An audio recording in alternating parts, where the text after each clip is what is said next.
रोज एक नई कहानी देखने के लिए चैनल को सब्सक्राइब करें और बेल आइकन दबाना ना भूलें। कनिका दोपहर के समय हॉल में बैठकर टीवी देख रही थी। तभी टीवी पर एक एक्टिवा स्कूटी की ऐड आती है, जिसे देखते हुए कनिका टीवी के एकदम नजदीक पहुंचकर उस स्कूटी को घूरते हुए देखने लगती है। तभी उसकी माँ सुगंधा, जो हॉल में सफाई कर रही थी, उसे टीवी के इतने करीब देखकर उसके पास आकर जोर से उसके सर पर एक कंटाप मारते हुए कहती है, एक काम करना, टीवी के अंदर घुस जा। ऐसे आंखें फाड़ फाड़ के क्या देख रही है? माँ यही स्कूटी चाहिए मुझे, एक्टिवा वाली। माँ दिला दो ना, आपको मुझे कॉलेज आने जाने का ना किराया भी नहीं देना पड़ेगा। अच्छा, और इसको खरीदने में जो नोट लगेंगे वो किसी झाड़ से बरसेंगे क्या? वो तेरी 12वीं की साइकिल पड़ी है, उसको ठीक करवा ले। साइकिल? माँ मैं बच्ची हूँ क्या जो साइकिल पर कॉलेज आऊँ जाऊँ? और माँ आपको पता है मेरी सारी सहेलियाँ तो कार से कॉलेज आती हैं, मैं तो फिर भी स्कूटी मांग रही हूँ। कनिका बोल ही रही थी कि तभी उसका बड़ा भाई विनीत फोन चलाते हुए वहाँ आता है और कनिका से कहता है, अरे किस बात की इतनी कचर कचर लगा रखी है? कितनी जुबान चलाती है तू? कभी शांत भी रहा कर। एक तो स्कूटी नहीं देते चलाने को, ऊपर से मेरी जुबान चल रही है, इससे भी दिक्कत है। मुझे तो इस घर में कोई प्यार ही नहीं करता। माँ क्या हुआ है इसको? क्यों सेंटी बातें करे जा रही है ये लड़की? अरे इसको स्कूटर चाहिए। माँ वो स्कूटर नहीं स्कूटी होती है, वो भी ऐसी वैसी नहीं, ब्लैक एक्टिवा वाली। आलसी इंसान को एक्टिवा चाहिए? मतलब पसंद भी गजब है तेरी। जब कनिका गजब है तो उसकी पसंद भी गजब ही होगी ना। भैया माँ तो सुन नहीं रही है, आप ही दिलवा दो एक्टिवा, वो भी काले कलर की। अरे महारानी पहले चलानी तो सीख ले। एक्टिवा लेकर घर में सजाएगी क्या? साइकिल चलाने में तो मौत आती है तुझे, फिर स्कूटी कौन से जादू से चला लेगी? अरे भैया एक बार एक्टिवा आ तो जाए, चलाना तो मैं चुटकियों में सीख जाऊंगी। बेटा क्या तो इसकी फालतू बकवास सुनने में लगा है, जाकर अपना काम कर। इसके काम तो खर्चे वाले ही होते हैं। माँ क्या है आपको? अरे भैया सुनो ना, अरे किधर जा रहे हो? कोई तो सुन लो मेरी। बेचारी कनिका कहती ही रह जाती है और उसका भाई और माँ अपने अपने कामों में लग जाते हैं। भले ही कनिका स्कूटी चलाना नहीं जानती थी, लेकिन उसे काली एक्टिवा लेने की बहुत चाह थी। लेकिन उसकी चाहत को घर वालों की मंजूरी नहीं मिल रही थी। एक रोज कॉलेज से निकलते हुए वो एक लड़की को स्कूटी पार्क करते हुए देखकर कहती है, पिंक स्कूटी? मतलब स्कूटी भी गुलाबी? पिंक कलर पर तो जैसे लड़कियां अपना कॉपीराइट ही लेकर बैठ गई हैं। ओहो तुझे क्या खुजली हो रही है? उसकी स्कूटी उसका पैसा, जैसी मर्जी चाहे ले। तो ये देख उसके पास कहीं आने जाने के लिए खुद की स्कूटी तो है, तेरी मेरी तरह बस में धक्के तो नहीं खाते। अरे जाना, रोने वाला ही गाता है, अपना भी टाइम आएगा। और देखियो जब मेरी काली एक्टिवा को कॉलेज की पार्किंग में मैं पार्क करूंगी ना तो क्या टशन होगा मेरा। तुझे एक्टिवा चाहिए, वो भी ब्लैक कलर में? ज्यादा कुछ नहीं हो गया? स्कूटी में ब्लैक कलर तो वैसे भी रेयर मिलता है और मिलता भी तो महंगा है। हाँ तो क्या, मेरी एक्टिवा तो ब्लैक ही आएगी, क्योंकि ब्लैक मेरा फेवरेट है और ब्लैक कलर में लुक ना बहुत ही स्टाइलिश आता है। ओहो काली एक्टिवा वाली, चल अभी घर, वो भी बस से। दोनों घर जाने के लिए निकल जाती हैं। समय बीतता है, रक्षाबंधन का त्योहार आता है तो वो अपने भाई को राखी बांधती है और जैसे ही कनिका उससे गिफ्ट मांगती है तो वो उसकी दोनों आंखें बंद करके उसे दरवाजे तक ले जाता है, जहाँ जैसे ही उसकी आंख खुलती है तो वो अपने सामने एक पिंक कलर की नई नवेली एक्टिवा खड़ी देखती है। तभी उसका भाई कहता है, ये बहन तेरा रक्षाबंधन का गिफ्ट, तेरी एक्टिवा स्कूटी। भैया आप एक्टिवा तो ले आए, लेकिन आपको पिंक कलर में ही एक्टिवा मिली। मैंने आपको रंग भी तो बताया था, मुझे काली एक्टिवा चाहिए। अरे रंग का अचार डालोगे क्या? और काला रंग कोई शुभ थोड़ी होता है। पर मुझे तो काली ही चाहिए ना, मुझे इसका रंग पसंद नहीं है। कैसी बहन है तू? तेरा भाई तेरे लिए अपने खून पसीने की कमाई से ये एक्टिवा लाया और तेरे को उसका रंग पसंद नहीं आया? मतलब बेतुकी बातें मत कर, अभी से चलाना सीख और इस पर ही तेरा कॉलेज आना जाना होगा। और कनिका ऐसे तोहफे को ना नुकुर नहीं करते, समझ आई? ज्यादा ना करने की जरूरत नहीं है, इसे बदलकर काली वाली नहीं आने वाली, समझ आई? इसलिए अब जो आ गई है खुश रहे उसमें। अब कनिका को एक्टिवा तो मिल गई थी, लेकिन काली नहीं गुलाबी। समय बीतता है, वो जैसे तैसे एक स्कूटी चलाना तो सीख ही जाती है और अपनी स्कूटी को लेकर कॉलेज जाती है। लेकिन वो जल्दी के चक्कर में रास्ते में स्कूटी एक लड़की की साइड में खड़ी स्कूटी से ठोक देती है। साइड में फोन पर बात कर रही लड़की ये देखकर गुस्से में वहाँ आती है और अपनी स्कूटी को गिरा देखकर कहती है, अरे यार, साइड में खड़ी स्कूटी ठोक दी तुमने। आंखों में कोई दिक्कत है? स्कूटी चलाने नहीं आती? तुम्हें कैसे पता? क्या कि स्कूटी चलाने नहीं जानते तुम? सच में? अरे मेरा मतलब जानती हूँ, बिल्कुल जानती हूँ, तभी तो चला रही हूँ। हाँ, वो अलग बात है कि थोड़ा बैलेंस बिगड़ गया तो टक्कर हो गई। बताओ, संभल नहीं रही तो एक्टिवा चला रही हो, और अगर संभल जाती तो स्कूटी की जगह प्लेन लेकर सड़क पर टहलती। अरे सॉरी ना, जानबूझ के नहीं किया, चलती हूँ। हाँ यार, मुझे स्कूटी यहीं कहीं पार्क करनी होगी, क्योंकि रितिका के सामने तो मैंने काली एक्टिवा लेने की बात बड़ी चौड़ में कही थी। अभी काली की जगह गुलाबी एक्टिवा लेकर गई तो खामखा मेरी खिल्ली उड़ाएगी वो। तभी वो अपनी स्कूटी पास में बनी पार्किंग में ही पार्क करके पैदल कॉलेज जाती है। उसे पैदल आते देखकर उसकी सहेली रितिका कहती है, ओ मैडम एक्टिवा वाली, तू पैदल क्यों आ रही है? तेरी काली एक्टिवा कहाँ है? वो मैंने कॉलेज के पास वाली पार्किंग में खड़ी की है। क्यों, कॉलेज की पार्किंग में तेरी एक्टिवा के लिए कोई स्पेस नहीं क्या? या धूप में तेरी स्कूटी ने पिघल जाना है? धूप? हाँ, धूप के चलते ही तो छाँव में पार्क की है यार। वो भी नहीं है ना, पूरा दिन धूप में रखूंगी तो शाम को उस पर बैठने में मेरी ही बैंड बजेगी ना। कनिका बोल ही रही थी कि तभी उसे सामने से वही लड़की आती नजर आती है, जिसकी स्कूटी उसने कुछ देर पहले ठोकी थी। तभी वो रितिका का हाथ पकड़कर वहाँ से जल्दी से चलती बनती है। शाम को कॉलेज से निकलते समय रितिका उसकी स्कूटी एक्टिवा पर राइड करने के लिए जिद करने लगती है और उसके साथ पार्किंग तक जाती है। लेकिन वहाँ पहुँचते ही कनिका हैरान होती है, क्योंकि उसकी स्कूटी वहाँ नहीं थी। मेरी एक्टिवा कहाँ गई? यही तो पार्क की थी मैंने। मेरी एक्टिवा कहाँ गई? मतलब अरे तेरी स्कूटी है कि उड़न खटोला जो हवा में उड़ गई? मुझे नहीं पता यार, मैंने तो यहीं खड़ी की थी, कहीं चोरी तो नहीं हो गई? ऐसा है तो फिर पुलिस स्टेशन जाना होगा रिपोर्ट लिखवाने। चल अब। दोनों चोरी की रिपोर्ट लिखवाने पास के ही पुलिस स्टेशन में जाती हैं, जहां इंस्पेक्टर को वो सब बताती है। तभी इंस्पेक्टर कहता है, ठीक है मैडम, आप अपनी एक्टिवा की डिटेल बता दीजिए, हम पता लगाते हैं। हाँ, वो एक्टिवा का ना नया मॉडल था, गुलाबी कलर था और उसका नंबर। गुलाबी? एक मिनट, तेरी एक्टिवा तो काली थी ना, फिर गुलाबी कैसे हो गई? नहीं मतलब काली ही है, लेकिन क्या काली है तो गुलाबी क्यों बता रहे हो आप? वो गुलाबी भी है ना। ये क्या मतलब हुआ? ओहो, कहाँ फंस गई मैं। मेरा मतलब वो ब्लैक पिंक है। ये आप अपनी स्कूटी का रंग बता रही हैं? क्या के पॉप के फेमस गर्ल्स ग्रुप का नाम? थोड़ा दिमाग पर जोर डाल लो, आप ही की स्कूटी थी ना? जिसके बाद कनिका को अपनी काली एक्टिवा के झूठ से पर्दा हटाकर सच बोलना ही पड़ता है, जिसे सुनकर रितिका हैरान होती है। रिपोर्ट लिखवाकर दोनों अपने अपने घर चली जाती है। 2 दिन में पुलिस कनिका की एक्टिवा जो काली नहीं थी उसे ढूंढ कर देती है, तो उसकी फ्रेंड उसे अपनी एक्टिवा का रंग बदलवाने का आइडिया देती है। उसकी सलाह मानकर कनिका अपनी स्कूटी का रंग गुलाबी से काला करवा लेती है और फिर अभी बदली हुई काली स्कूटी को देखकर वो बहुत खुश होती है। आखिरकार मैं सच में काली एक्टिवा वाली हो ही गई। हाय, कितनी सेक्सी और स्टाइलिश लग रही है मेरी काली एक्टिवा। इतना कहकर वो अपनी काली एक्टिवा पर बैठकर एक राइड लेने निकल जाती है। बिंदिया अपने लंबे घने बालों को बिना बांधे किचन में खाना बना रही होती है। तभी उसकी माँ अनीता किचन में आके देखती है कि बिंदिया खुले बालों के साथ खाना बना रही है।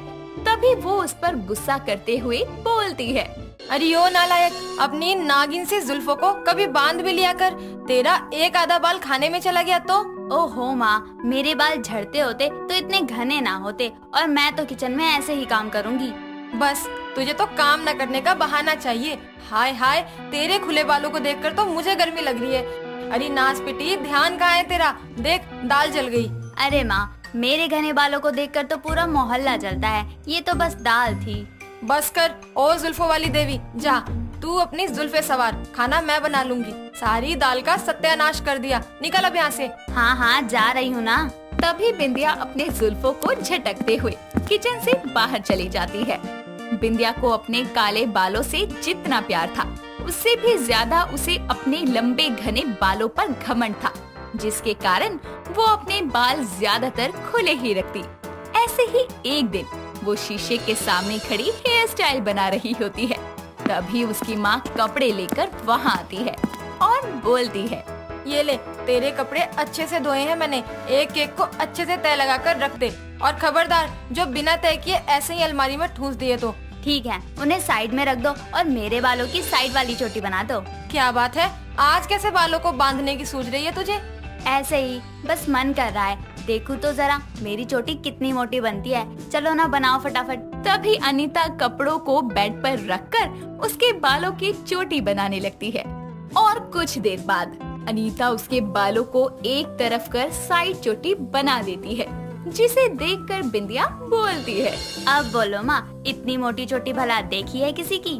बस कर, जब देखो अपने बालों की तारीफ खुद ही करती रहती है। अरे तेरे से भी मोटे बाल रखने वालों की कमी नहीं है दुनिया में, इसलिए बार बार तारीफ करके इन्हें नजर लगाना बंद कर। क्या माँ, कुछ भी बोलती हो। इतना बोलकर वो अपने बालों को ठीक करने लगती है। ऐसे ही समय बीतता है और बिंदिया के लिए राजवीर नाम के लड़के का रिश्ता आता है। जैसे ही बिंदिया चाय लेकर बाहर आती है तो उसकी नजर राजवीर पर ना जाकर उसकी माँ वैजंती की काली मोटी चोटी पर जाती है और वो हैरानी से उसे देखती है। तभी उसकी माँ बोलती है, अरे ये लड़के की जगह अपनी सास को क्यों ताड़े जा रही है? बिंदिया, राजवीर को चाय दे बेटा। हाँ हाँ देती हूँ। होने वाली सासू माँ, आप भी लीजिए ना। क्या बात है बहन जी, आपकी बेटी ने तो मुझे अभी से अपनी सास मान लिया है। तो अच्छा ही है ना माँ, क्योंकि मुझे भी बिंदिया जी पसंद है। लो बोलो, ये तो बहुत ही बढ़िया हो गया। इस बात पर तो मुंह मीठा करवाना बनता है।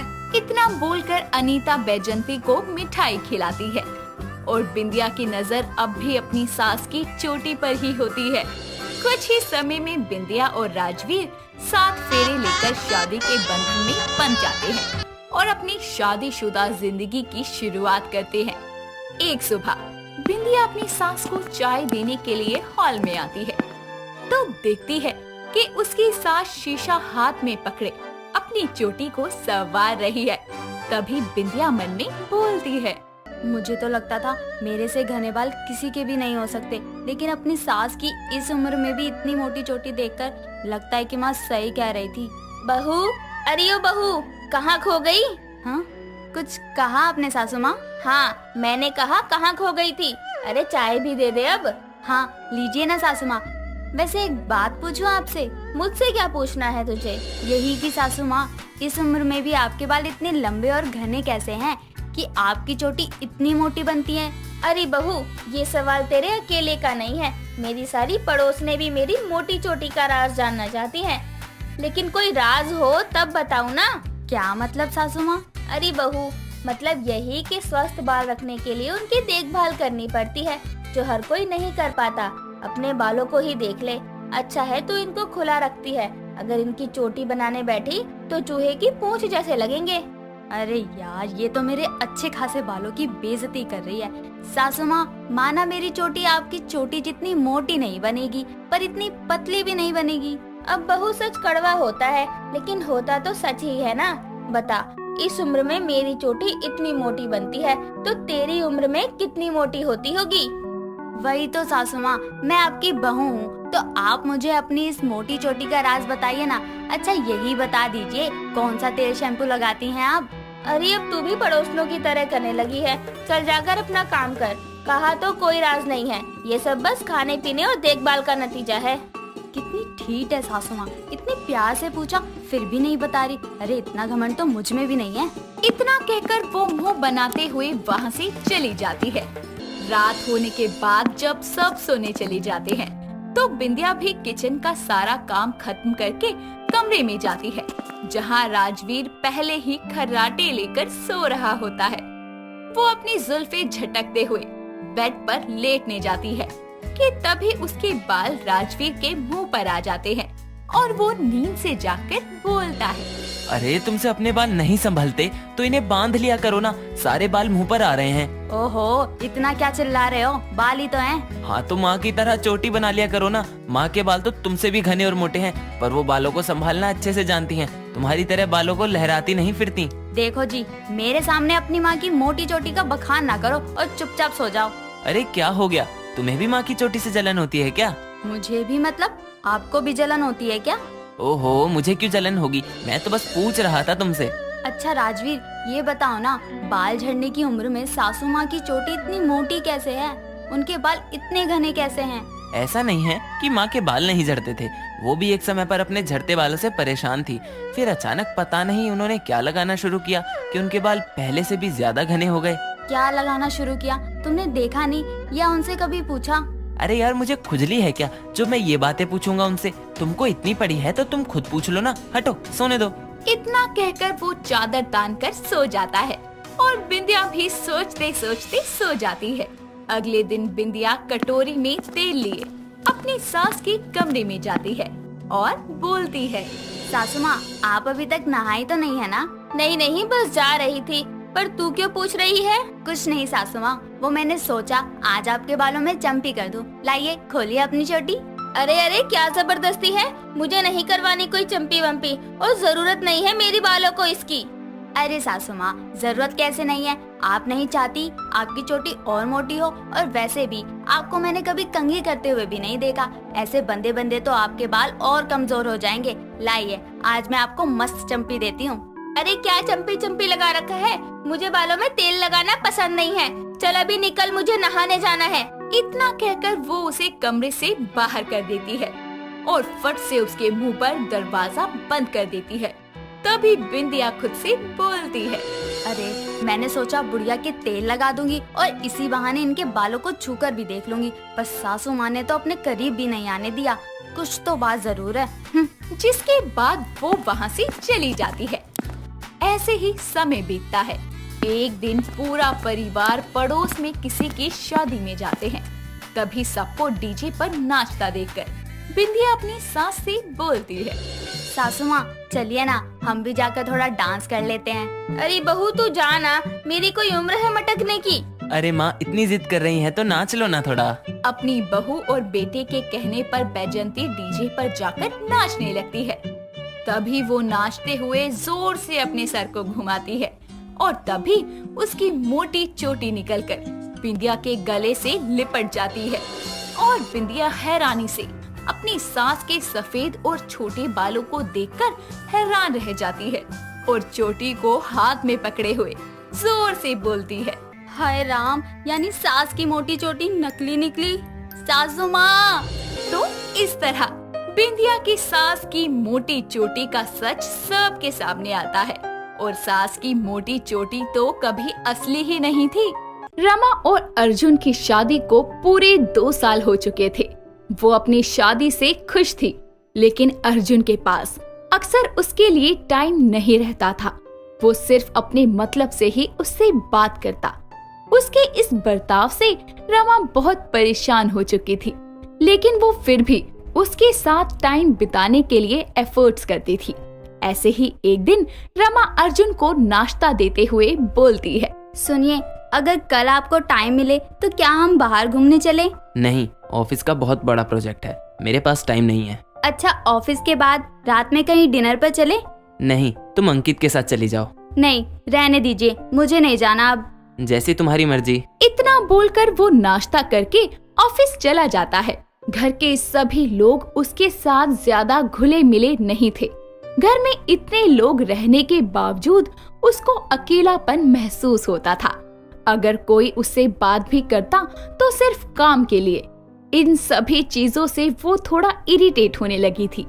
ऐसे ही अर्जुन रोजाना घर आता और खाना पीना खाकर सो जाता। रमा भी घर के कामों को निपटाकर उसके बगल में आकर सो जाया करती। एक रात ऐसे ही रमा उससे अपने मन की बात बोलते हुए कहती है, घर में सभी लोग बहुत अच्छे हैं, लेकिन मुझे फिर भी अकेलापन फील होता है। तो इसमें मैं क्या कर सकता हूँ? मैं पूरा दिन बोर हो जाती हूँ। तुम औरतों के पास कोई और काम होता भी तो नहीं, इसीलिए बोर ही होती हो। आप समझ नहीं पा रहे मेरी बात को। देखो, अगर तुम्हारा टाइम पास नहीं होता तो तुम जॉब करो मेरी तरह। पढ़ी लिखी हो, यूँ घर में बैठे बैठे दिमाग तो भटकेगा ही। ठीक है, फिर कोई बात नहीं। शायद मेरी बात तुम्हें समझ आ गई होगी, तो मैं अब सो जाऊं? हाँ, सो जाओ। अर्जुन इतना बोलकर सो जाता है, लेकिन रमा पूरी रात सिर्फ उसकी बातों को सोचने लगती है। ऐसे ही वो कई बार अर्जुन को अपनी फीलिंग शेयर करती, लेकिन अर्जुन को कोई फर्क नहीं पड़ता। धीरे धीरे समय बीतता जाता है और अर्जुन का ऑफिस अमेरिका में शिफ्ट हो जाता है।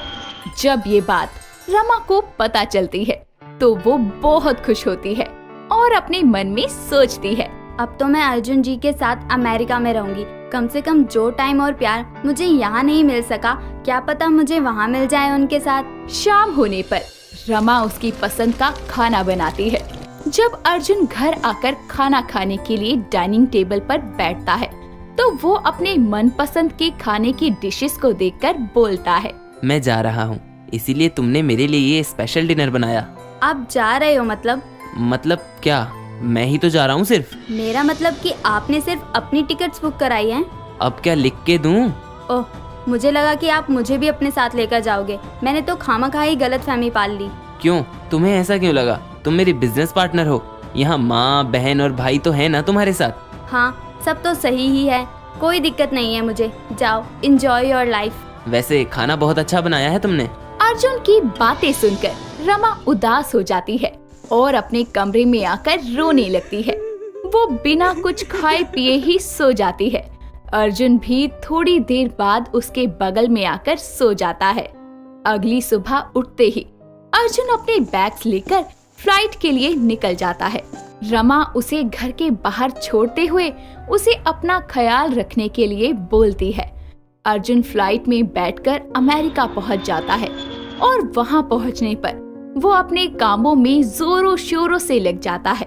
इधर जब भी रमा कॉल करती तो वो उसका फोन या तो काट देता या उठाता ही नहीं। वो मैसेज करती लेकिन वो सीन करके छोड़ देता। वो अपनी मर्जी से कभी कभी ही उसे कॉल किया करता। रमा उसके जाने के बाद और भी ज्यादा अकेली हो गई थी।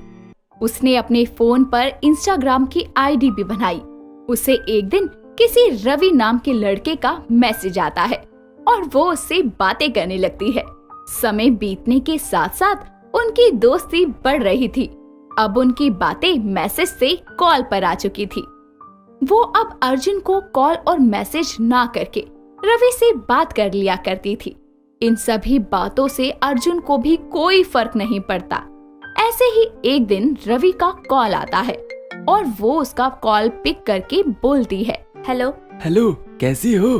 ठीक हूँ मैं, तुम बताओ। हाँ, मैं भी ठीक ही हूँ।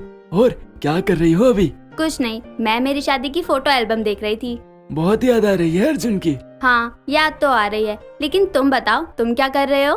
कुछ खास नहीं, मैं फ्री हुआ था तो सोचा तुम्हें कॉल कर लूं, तुम्हें अच्छा फील होगा। हाँ, अच्छा तो फील होता है, लेकिन मैं डरती हूँ कि कहीं हमें कोई गलत ना समझे।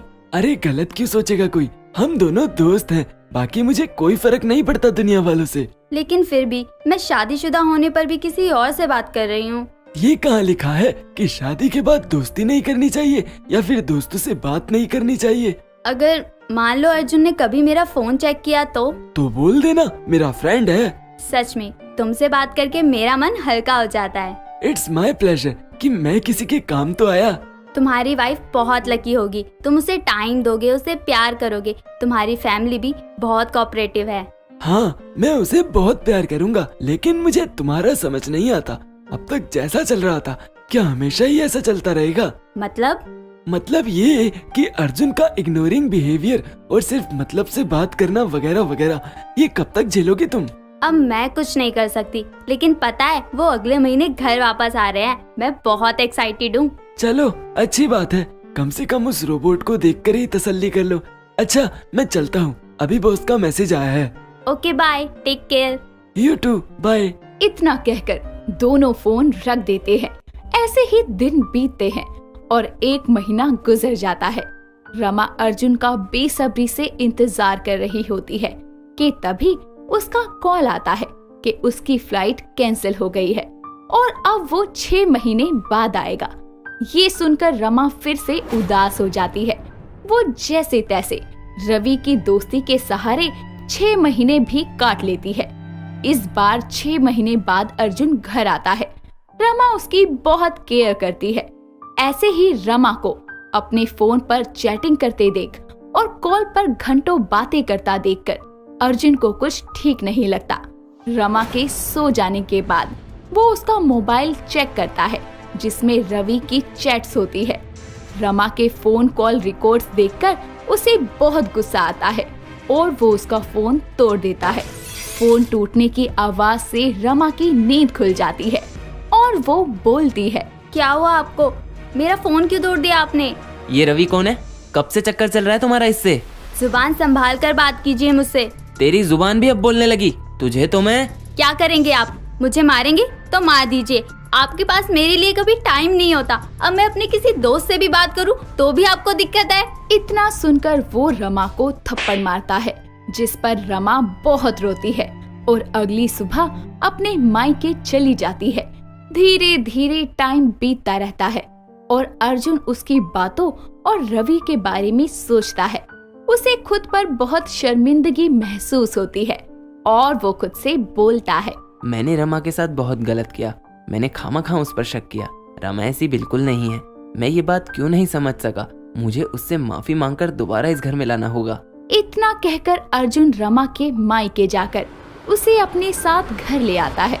अब वो उसे टाइम के साथ साथ भरपूर प्यार भी देने लगता है। अगली बार अमेरिका जाने पर वो उसे अपने साथ अमेरिका ले जाता है। दोस्तों, अगर आपको ये कहानी पसंद आई तो इसे लाइक करें, शेयर करें और कमेंट करके बताएं कि कहानी में आपको सबसे अच्छा क्या लगा।